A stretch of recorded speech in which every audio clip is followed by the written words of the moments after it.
ରାତି ହେଲେ ଦୀପାବଳି ବାଣ ଭଳି ଫୁଟୁଛି ପାହାଡ଼, ଭାଙ୍ଗି ଯାଉଛି ଘର ଆଉ ଫାଟି ଯାଉଛି ରାସ୍ତା।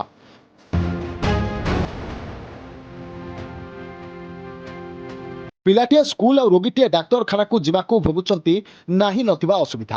ଆଉ ଏପଟେ ଉଜୁଡ଼ି ଗଲାଣି ଚାଷ, ଆଉ ଅବେଳରେ ଝଡ଼ି ପଡ଼ୁଛି ନିରୀହ ଜୀବନ। ଆଜ୍ଞା ହଁ ଦର୍ଶକ ବନ୍ଧୁ, ଅନ୍ଧାର ଆସିଲେ ଧର୍ମଶାଳାରେ ଦୀପାବଳି ବାଣ ଭଳି ଫୁଟୁଛି ପାହାଡ଼।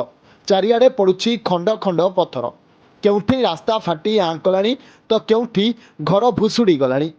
ସ୍କୁଲ କଲେଜ ପଢ଼ୁଆ ପିଲାମାନେ ପ୍ରଚଣ୍ଡ ଶବ୍ଦରେ ପଢ଼ିବାକୁ ଅସୁବିଧାର ସମ୍ମୁଖୀନ ହେଉଛନ୍ତି, ଆଉ ବିରୋଧ କଲେ ଜୀବନରୁ ମାରିଦେବାକୁ ମିଳୁଛି ଧମକ।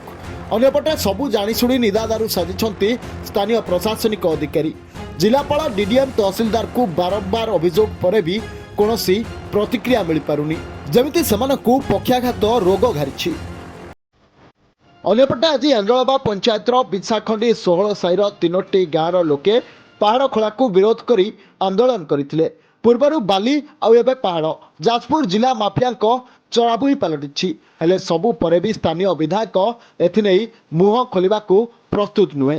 ମୁଖ୍ୟମନ୍ତ୍ରୀ ମାଫିଆଙ୍କୁ ସାବାଡ଼ କରିବା କଥା କହୁଥିବା ବେଳେ ଧର୍ମଶାଳାରେ ଖୁଲମଖୁଲା ଚାଲିଛି ବେଆଇନ ବାଲିଚାରଣ ଓ ପାହାଡ଼ ଖନନ। ତେବେ ଦେଖିବାକୁ ବାକି ରହିଲା କେବେ ସ୍ୱଚ୍ଛ ସରକାର ମୁଖ୍ୟମନ୍ତ୍ରୀଙ୍କ ନଜର ପଡ଼ୁଛି ଆଉ ଧର୍ମଶାଳା ମାଟିକୁ ଶାନ୍ତି ମିଳୁଛି।